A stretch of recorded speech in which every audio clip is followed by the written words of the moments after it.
뛰어난 통찰력과 감각을 지닌 시장 프로들, 오늘 장에서 어떤 쪽에 시선이 머물렀을까요? 프로의 시선으로 함께하겠습니다. 두 분과 함께합니다. 손여루 HB투자그룹 팀장 그리고 기동현 테스타 자산관리대표 모셨습니다. 두 분 어서 오세요. 안녕하십니까. 자, 첫 번째로 프로의 시선이 머문 섹터 열어보도록 하겠습니다. 바로 공개합니다. 자, 오늘 시장 안에서 정말 뜨거운 종목들이 많이 움직였는데요. 그 안에 게임주 주목해보겠습니다. 올해 신작 게임 쏟아진다. 그리고 게임주를 둘러싼 부수적인 환경까지 좋아지는 이 분위기 계속 이어갈 수 있을까요? 손여루 팀장님이 주목한 섹터입니다. 손 프로님, 이 섹터 왜 주목하셨어요? 이제 달라지나요? 네, 우선 게임주의 바닥은 사실 지금 오늘 좀 강하게 잡았는데 1월 초에도 잡았었죠. 그때도 아마 이화진 과장님은 또 이야기를 좀 드렸던 것 같은데 오늘 같은 경우는 조금 더 강한 변동성을 보여주면서 확실하게 게임 섹터가 바닥을 잡은 것이 아닌가 그렇게 판단되고 있고요. 그 원동력은 아무래도 뉴욕 시장에서 이제 메타 실적이 좀 성장주에 대한 투심을 강하게 개선시켜준 것이 아닌가 판단됩니다. 그리고 뒤에서도 말씀드리겠지만 어떤 위믹스 관련 또 불확실성이 많이 제거가 되면서 게임주에 대한 투심이 좀 상당히 개선됐다고 판단되고 있고요. 신작에 대한 기대감이 어느 정도 게임 대장주 관련해서 좀 부각되었다고 판단되면은 이제 그 아랫단에 있는 종목들도 슬슬 신작에 대한 게임 라인업을 갖고 오면서 투자분들께서 좀 주목을 하고 있다. 그 주목이 강해졌다. 그런데 그 주목을 외인과 기관이 하고 있다. 그러니까 우리는 덤벼봐야 된다. 그래서 준비하게 됐습니다. 덤벼봐야 된다.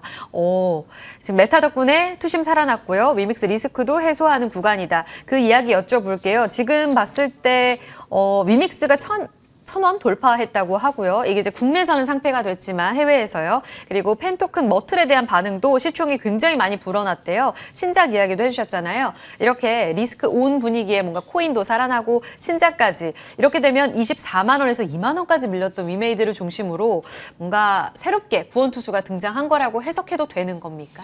네, 우선 저는 긍정적으로 보고 있는데요. 아니 이거를 근데 위메이드를 그러면 묻어놓고 뭐 자식한테 물려줄 정도 투자해도 되냐라고 물어보신다면 그건 아니지만 왜냐하면 국내에서도 이제 상장 폐지가 됐기 때문에 어느 정도 리스크가 일단락이 된 거고요. 근데 해외에서는 그래도 뉴스를 찾아보시면 아시겠지만 어떤 경영진들이 위믹스 가치를 좀 띄우기 위해서 노력을 많이 한 부분, 그다음에 그런 것들이 이제 해외 거래소에서 가격이 저점 대비해서 6배 정도 상승했기 때문에 그런 부분도 긍정적으로 볼 수 있다는 부분, 그리고 이러한 경영진들의 노력에 위메이드에서 만든 이제 미르 글로벌에 대한 외신이나 이런 외국 게이머들에 대한 반응이 긍정적이다. 이런 투심 개선에 대한 이슈가 나왔고 그런 부분은 좀 위메이드 오늘 좀 강한 모습 보여주고 있는데 오전에는 외인 기관 쌍끌이 순매수였거든요. 근데 네. 오후에는 외인이 순매도로 돌아섰지만 기관은 순매수 기조를 보여주고 있기 때문에 저는 긍정적으로 보고 있고요.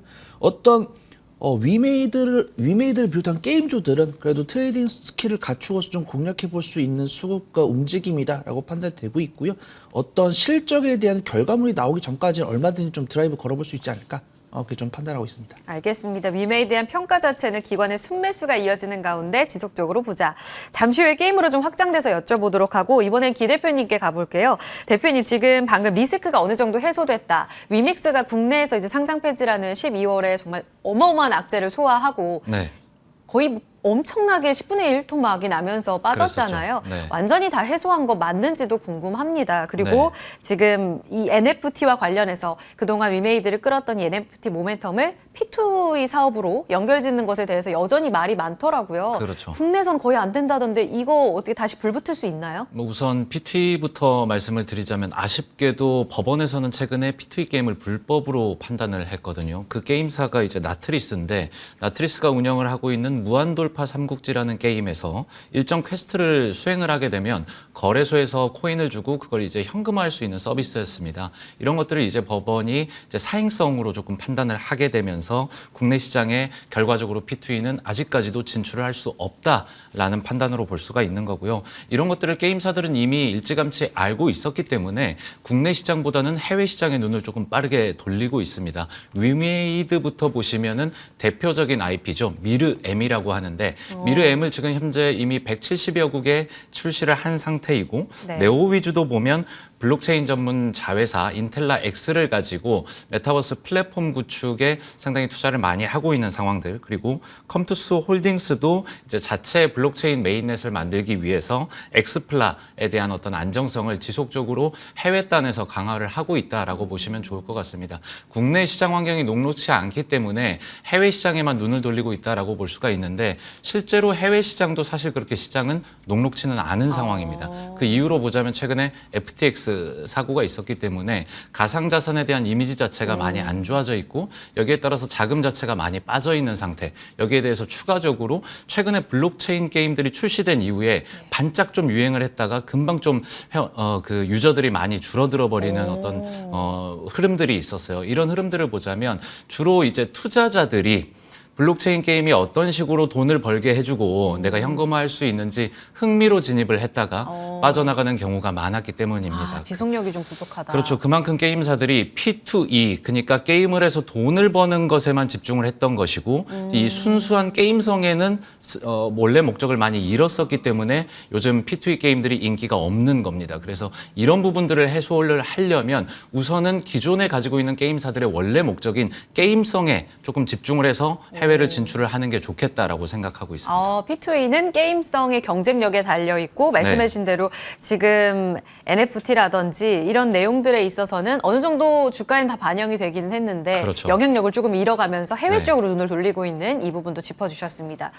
그러면 이번에는 그 게임성을 말씀하셨기에 결국은 본질에 우리가 집중을 해야 되지 않겠습니까? 올해 정말 신작 휴직이다 이런 평가도 있었는데 올해 신작 라인업 봤을 때 우리 손 팀장님이 가져온 게임 섹터 안에 눈여겨볼 만한 라인업들이 있어요. 좀 정리해 주시겠어요? 네, 우선 뭐 뉴스를 살펴보시면 좀 확인이 가능하신데 제가 좀 간략하게 좀 말씀을 드리도록 하겠습니다. 우선은 이미 발행한 이제 신작 같은 경우 이제 크래프톤의 이제 칼리스토 프로토콜이 있고요. 그 다음에 이제 실제 서비스가 되고 있는 것은 이제 그 네오 위즈의 피해 거짓.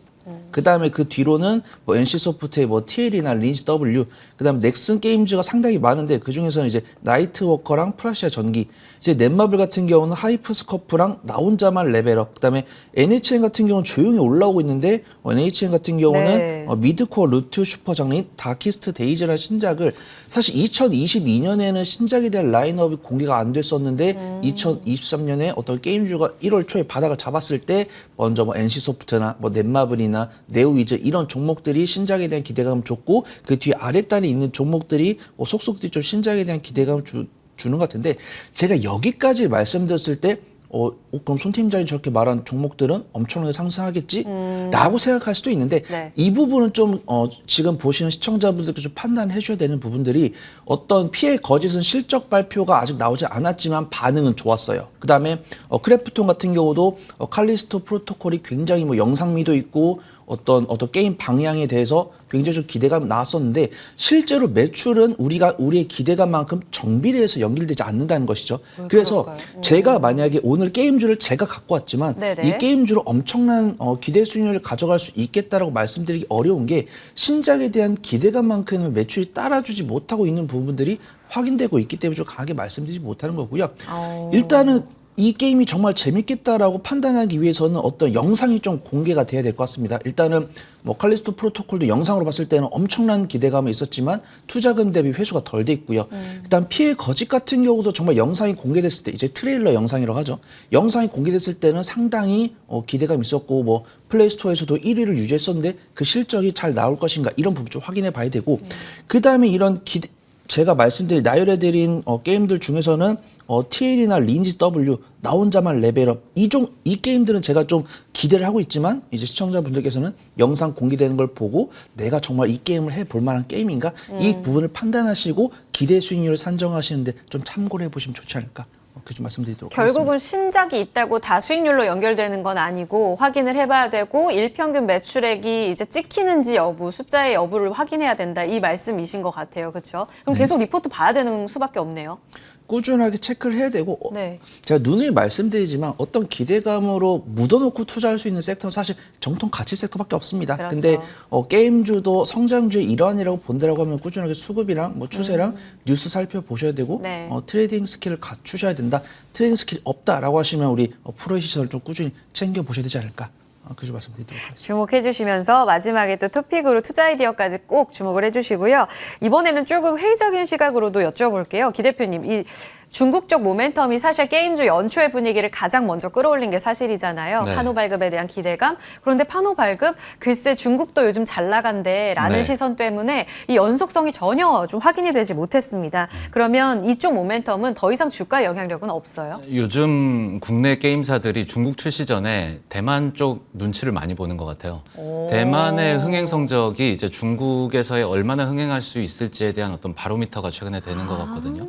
최근에 대만 쪽에서 뭐 크게 어떤 게임 박람회가 열리는 걸로 알고 있는데 네. 대만의 상황을 보면 대만 구글 플레이 매출 1위부터 2위가 모두 NC소프트의 리니지 W 그리고 리니지 M입니다. 오. 제가 개인적으로는 게임을 안 해서 이 수치가 상당히 놀라웠어요. 그래서 그만큼 게임에 대한 수요가 탄탄하다라고 생각을 하고 있고 여전히 국내 게임사들의 해외 수출 비중을 보면 중국이 가장 높습니다. 하지만 이런 것들이 최근에 들어 밀고 올라오는 중국의 게임 기술력 그리고 어떤 스토리 이런 것들 때문에 좀 밀리고 있나 봐요. 이런 부분들을 게임 업종에서는 조금은 부정적으로 회의적으로 투자자들도 같이 보고 있는 거고 네. 판호 열렸다고 기대감에 뭐 반짝반짝 게임주들이 오르는 것은 봤지만 이게 아까 앵커님 말씀하신 것처럼 지속성이 조금 떨어지는 이유를 보자면 네. 이번에 7개 게임에다가 판호를 조금 열어줬었는데 과거에 이미 2015년도에 판호를 열어준 게임이 있어요. 그게 이제 넥슨의 던전 앤 파이터라고 하는데 20년도에 또 중국이 뭐 이상하게 뭐 서비스 정지 결정을 내린 이후에 아직까지도 출시가 안 되고 있거든요. 판호를 줘도 실제로 출시와는 조금 별개가 있다라는 거죠. 네. 워낙 이제 중국 정부의 어떤 정책의 어떤 변동성이 크다 보니까 게임 업계에서도 별로 기대를 안 하고 있는 겁니다. 또 중국도 뭐 게임의 어떤 기술력이라든지 스토리가 상당히 좋아졌기 때문에 앞으로는 이제 중국 게임과의 경쟁력이 조금 더 떨어지면서 국내 게임들이 조금은 차별화를 하는 데 조금 집중을 해줘야 되지 않을까라고 오. 생각을 하고 있습니다. 알겠습니다. 이 부분도 확인해야 될 내용들이 많아지면서 진짜 투자자분들이 좀 똑똑해지신 것 같다라는 생각을 또 하게 돼요. 그 대만 이야기 지금 방금 우리 기 대표님이 해주셨잖아요. 타이베이에서 2일부터 나흘 동안 열린다는데 대형은 아니래요. 그런데 우리 또 국내 업체들이 많이 좀 참여를 했다고 하는데 오늘 뭐 컴투스, NC소프트, 펄어비스도 일단은 갔다고는 해요. 그런데 이들 종목이 오늘의 주인공까지는 아니잖아요. 이 게임쇼에 대한 영향력은 어떻다고 봐야 될 수 있어요? 네, 우선 이제 제한적인가요? 이제 게임주 관련해서 이제 추세를 이제 방송에서 띄워주실 건데 네. 위메이드랑 네이버를 관련해고는 5% 이상 넘은 게임주가 없거든요. 그러니까 이제 앵커님도 말씀하셨다시피 이런 대만에서 진행하고 있는 게임쇼가 국내 게임주에 대한 기대감을 크게는 주지 않고 있다라고 좀 말씀을 드리겠는데 수급적으로 나쁘지 않거든요. 이제 오늘 오전 같은 경우는 좀 오후장 들어서는 좀 게임주에 대해서 차익실이 나오지만 네. 대부분 수급적이 상당히 좋습니다. 즉 그래요? 오늘 안에 나오면 너무 짧은 거 아니에요? 괜찮아요? 우선은 뭐 이제 어떤 행사를 하고 우리가 뭐 반응이나 이런 것도 뉴스 나오겠죠. 반응이나 뭐 공급 계약이나 이런 뉴스 나올 텐데 일단 뉴스가 나오지 않았기 때문에 기대감에 좀 외인과 기관이 사고 있는 것 같습니다. 이제 수급 동향은 이제 뭐 위메이드 12%, 그다음 나머지는 다 뭐 1%, 2%니까 네. 어떤 대만에서의 행사에 대한 기대감을 있다라고는 판단하기는 어렵겠지만 외인과 기관이 사고 있고 외인과 기관이 당연히 이제 대만 하나만 보고 투자를 하고 있지 않겠죠. 그다음에 네네. 이제 어떤 NC소프트나 이런 참여한 기업들이 어떤 게임에 대한 반응이나 게임주는 성장주이기 때문에 어떤 기대감이 있어서 결과에 파는 게 좀 적용이 된다고 판단하고 있고요. 일단은 이런 신작에 대한 기대감과 대만 관련 기대감으로 외인과 기관이 사고 있고 그중에서 결과물이 나올 만한 종목 이 종목들 좀 매수해가지고 정말 그 결과가 나왔을 때 슈팅이 나왔을 땐 청산하는 그런 트레이딩 스킬이 좀 필요하지 않을까 그렇게 좀 보고 있습니다. 결론으로 거의 또 도달을 해봐야 될 것 같아요. 사실 게임주가 들썩이는 데는 오늘 위메이드가 큰 몫을 해주지만 어제 나왔던 XR 생태계에 대한 확장 기대감 때문에 이 메타버스에 대한 콘텐츠로는 게임만큼 기대할 게 없지 않나라는 생각도 하게 되잖아요. 결국 이런 환경 자체가 게임주를 다시 끌어올려줄 수 있을지 앞서서 아들에게 줄 종목은 아닌데 라고 하셨거든요. 그럼 추세적인 상승을 좀 짧게 믿고 가야 되는 건가요? 게임주에 대한 대응 전략을 좀 압축해서 말씀해 주세요. 뭐 게임주라고 해서 아들한테 줄 만한 종목이 아예 없는 건 아닙니다. 개인적으로는 뭐 저는 네오이즈랑 NC소프트 이 정도는 좀 유망하다고 판단되고 있고요. 게임주들도 지금 수급이 굉장히 좋아요. 지금 뭐 넷마블, 맥터 펄어비스도 서비스, 기관 들어가네요. 펄어비스, 카카오 게임즈, 펄어비스, NC소프트 다 오전에 외인과 기관의 쌍끌이 순매수였는데 뭐 NC소프트 같은 경우 순매도로 전환이 됐죠. 네. 근데 나머지들은 좀 외인과 기관의 순매수가 조금 줄었을 뿐이지 매도로 전환되지 않았습니다. 그래서 이 외인과 네. 기관은 게임주로 어떤 뭐 개인 투자자들이 이렇게 흥분하면서 들어올 만한 뉴스를 기다리고 있다라고 판단되고 있고요. 네. 게임주 같은 경우는 NC소프트를 제외하고는 다 바닥에서 이제 막 그렇죠. 10% 넘게 못 올라왔거든요. 제가 저번 방송에도 말씀드렸다시피 사실 바닥 대비 10% 이상 올라온 종목들은 조금 유심히 지켜봐야 되는데 네. 그런 종목들이 이제 아니기 때문에 게임주들도 이제 바닥 대비 10% 이상 못 올라왔기 때문에 외인과 기관이 매수하고 있고 그들은 분명 어떤 계약이나 뭐 흥행이나 이런 뉴스를 기다리고 있을 겁니다. 그런 뉴스가 나와서 슈팅이 나오면 개인 투자에 들어올 거고 그들에게 물량을 던지고 빠져나갈 겁니다. 그럼 우리는 트레이딩 스킬이 있으신 분들은 뭐 NC소프트와 위메이도 직접 지금 당장 매매를 하겠죠. 네. 근데 그런 스킬이 없으신 분야가 한다면 어떤 계약 가능성이 높으면서 외인과 기관이 사고 있으면서 바닥에서 이제 막 올라오기 시작한 종목을 사셔야 된다. 그 종목을 업사이드 높은 쪽 누군가요? 토픽. 그 종목을 갖고 왔겠죠. 네. 네, 그래서 제가 이제 말씀드리려고 하는 건 이제 펄어비스라는 종목인데요. 사실 펄어비스가 이 대만 게임 행사에 참여했던 소식은 제가 이제 앵커님께서 주신 네. 뉴스를 보고 알았는데 어떤 신작에 대한 기대감이 있어서 네. 이제 펄어비스라고 하면 이제 게임 소프트웨어 개발 및 퍼블리싱 관련 종목이라고 아시면 좋을 텐데 검은 사막이 가장 유명한 게임입니다. 근데 이제 검은 사막 후속으로 이제 붉은 사막이라는 게임을 좀 발행을 하고 있는데 발행 시기가 조금 늦어지고 있어요. 그래서 그런 발행 시기가 늦어진 점이 좀 과대 낙폭을 기록한 주 원인이다라고 리스크로. 판단되고 네. 있는데 어떤 기업 대표의 인터뷰를 통해서 붉은 사막이 조금 출시 시점이 늦어지더라도 더욱더 완성도 있는 게임을 보여드리기 위해서 좀 연기하고 있다라는 부분 발표한 리포트가 있는데 그런 뉴스를 통해서도 외인과 기관이 좀 긍정적으로 보고 있는 것 같습니다. 수급동이 나쁘지 않고 외인 이제 펄어비스도 NC소프트처럼 외인과 기관의 쌍끌이 순매수가 들어왔었는데 외인은 순매도로 전환됐지만 기관은 순매수를 꾸준히 유지하고 있고요. 제가 아까 말씀드린 것처럼 과대낙폭 대비 이제 막 올라왔고 네. 이제 막 반등 맥점의 수급 동향이 외인과 기관이기 때문에 크게 리스크 없는 종목이다 그렇게 판단되고 있고 그래도 쭉 들고 가기보다는 어떤 결과물이 나오기 직전에 매도하는 관점으로 확인하면서. 단기 수익 관점을 접근해 보시면 좋을 것 같고요.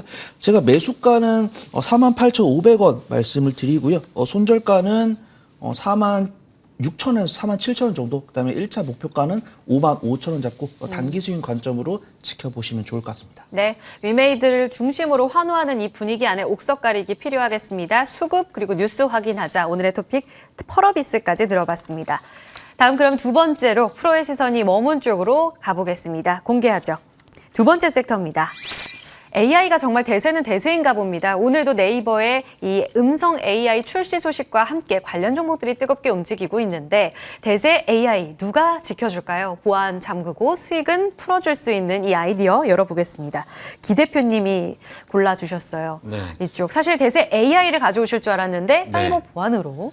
제가 2주 전에 챗GPT로 AI 한번 쭉 설명드렸잖아요. 네. 이후부터 계속 시장을 달구고 있는 것 같은데 이제 여기에서 수급이 어떤 식으로 이동할지 한번 사고를 나름대로 좀 확장을 확장해서. 해보는 거죠. 오. 그 AI가 이제 앞으로 인공지능에 대한 기술이 계속 관심을 받게 되면 데이터가 늘어나는 거고요. 여기에 따라서 관리도 어려워지겠죠. 네. 그리고 엣지 환경, 그러니까 이 엔드단에 있는 기기들에 대해서 정보도 많아지고 사람들이 좀 마음 놓고 AI를 쓰려면 내가 AI 기기를 통해서 뭐 할 말 못할 말 다 하지 않겠습니까? 근데 이 보안에 대한 확신이 없으면 네. 제가 AI랑 친해질 수가 없기 때문에 오. AI 기업들이나 뭐 공공이라든지 그런 어떤 기관 부문에서도 보안에 대한 관심이 확대가 될 거고 최근에는 중국 쪽에서 이제 해커 조직들이 국내 금융기관에 많이 침투를 했기 때문에 이런 부분들도 보안에 대한 관심이 확대되지 않을까라고 생각하고 있습니다. 이 시장 환경을 말씀해 주시면서 굉장히 인사이트 있는 부분을 지적해 주셨는데 이 북한 쪽에서도 해커 조직들이 가상화폐 관련해서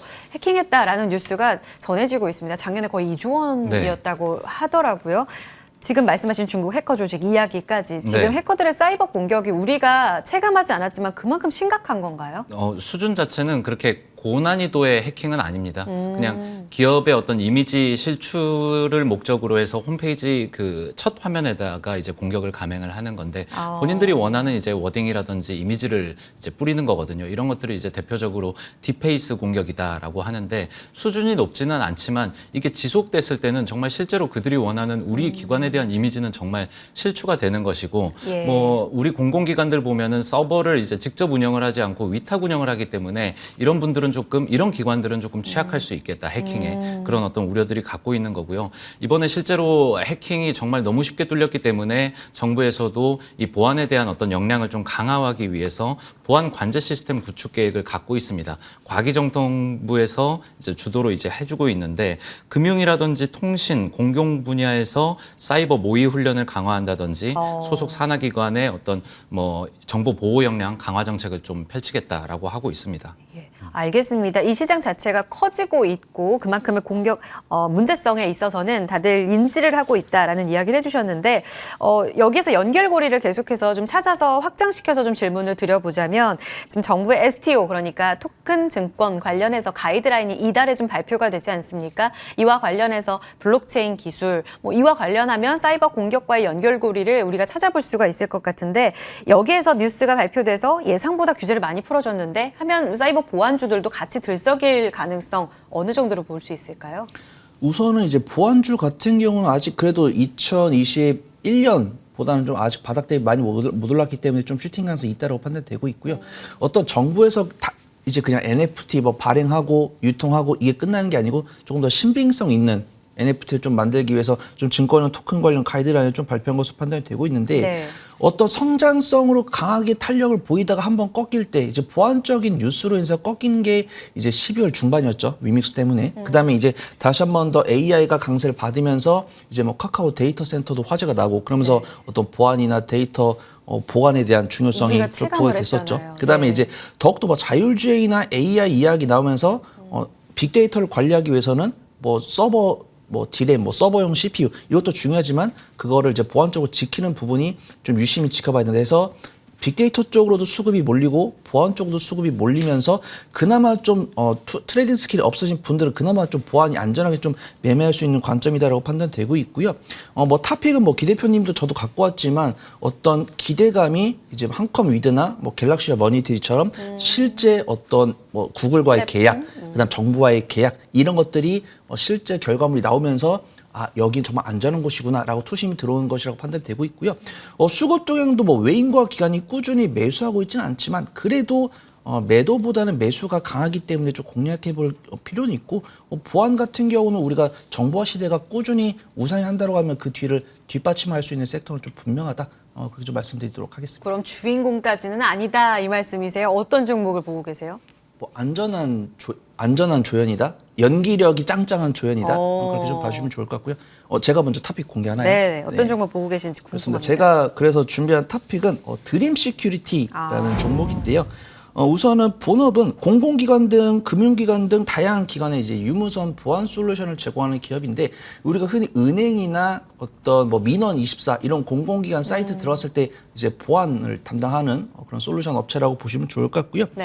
앞서 말씀드린 것처럼 AI나 로봇처럼 성장성으로 주구장창 이렇게 뛰쳐나가는 종목이면서도 그 뒤를 뒷받침할 수 있는 보안 섹터가 필요하다. 그런 보안 필요성에 우상향하는 모습 보여주고 있고요.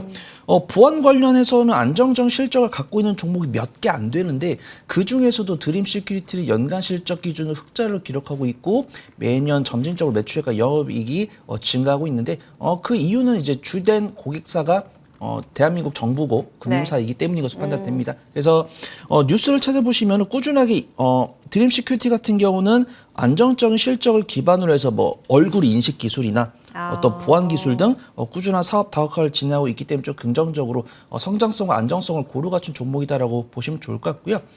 업종 대비 저평가 매도를 갖고 있고 시가총액이 1,100억 원 정도 되기 때문에 리포트는 꾸준하게 안 나옵니다. 그래서 네. 유감스럽게도 향후 저평가 매도는 더 커질지는 좀 지켜봐야 될 듯하고요. 현재 주가 기준으로 실적 기준으로 저평가 매도를 갖고 있다 그렇게 좀 판단되고 있고요. 안타깝게도 외인과 기관이 꾸준하게 매수를 하고 있지 않지만 제가 앞서 말씀드린 것처럼 매도세보다 매수세가 크기 때문에 하방은 좀 견고할 가능성이 있다 그렇게 좀 말씀을 드리도록 하겠습니다. 매수가는 제가 3,400원을 원고로 드렸는데 3,450원부터 지금 오후장에 조금 말아 올리고 있으니까 3,450원부터 3,400원까지 분할 매수해 보시면 좋을 것 같고요. 손절가는 3,200원, 그다음에 1차 목표가는 3,800원 잡고 단기 수익 관점으로 지켜보시면 좋을 것 같습니다. 안전한 조연, 드림 시큐리티, 하방은 탄탄하고 상방은 조금 제한적으로 보시되 움직임은 추가적으로 우리가 업데이트를 해봐야 될 것 같습니다. 탑픽 들어봤고요. 이 섹터를 중요하게 보신 우리 기 대표님의 의견도 여쭤봐야 될 것 같아요. 조연이라고 하셨는데 좀 아쉽지 않으세요? 뭔가 AI 대세 시대에서 네. 새로운 후발주자로 주연이 될 수 있을지 이 네. 흑기사를 주목하는 관점에서 전략은 어떻게 봐야 됩니까? 우리가 인공지능을 좋아하고 있는 건 로봇이라든지 IoT 기기에 쓰일 것이다라는 기대가 있거든요. 가장 사람과 닮아 있기도 하고 또 사람보다 더 똑똑하기도 하니까 우리 일상생활에서 조금 편리함을 찾을 수가 있는 건데 네. 이 기기들이 더 인공지능 그리고 AI다워지려면 생체 인증이 중요하다라고 생각을 그 하고 기술이 있어요. 제일? 그렇죠. 보안 안에서도 뭐 위협 인텔리전스도 있는 거고 뭐 제로 트러스트도 있는 거고 생체 인증도 있는 건데 저는 생체 인증 표준을 갖고 있는 기술을 갖고 있는 종목들이 중요하겠다라고 생각을 하고 있거든요. 우리 앵커님도 아이디 비밀번호 쓰지 않습니까? 네. 하지만 한 60일, 90일 지날 때마다 맨날 바꿔줘야 바꿔야 되죠. 그리고 뭐 해킹이 되거나 이랬을 때는 뭐 아이디 바꾸고 비번 바꾸고 또 공인인증서도 뭐 USB로 갖고 다니다가 꽂아야 되는데 상당히 불편하잖아요. 근데 우리 실생활에 보면은 얼굴 인식이라든지 홍채 인식 있기는 해요. 많이 쓰이지는 않지만 그렇죠. 출입문 정도 통과하는 정도면 지문으로 인식을 할 수 있는데 이 기술이 인터넷단에 들어오지 못하는 어떤 결정적인 한계가 있습니다. 우리의 생체라든지 지문 정보 그리고 얼굴에 대한 어떤 정보들은 서버 그리고 데이터단에 저장이 되게 되는데 이게 해킹이 되어버리면 우리 비밀번호는 그냥 바꾸시면 네. 되죠. 근데 우리 지문을 바꿀 수 있나요?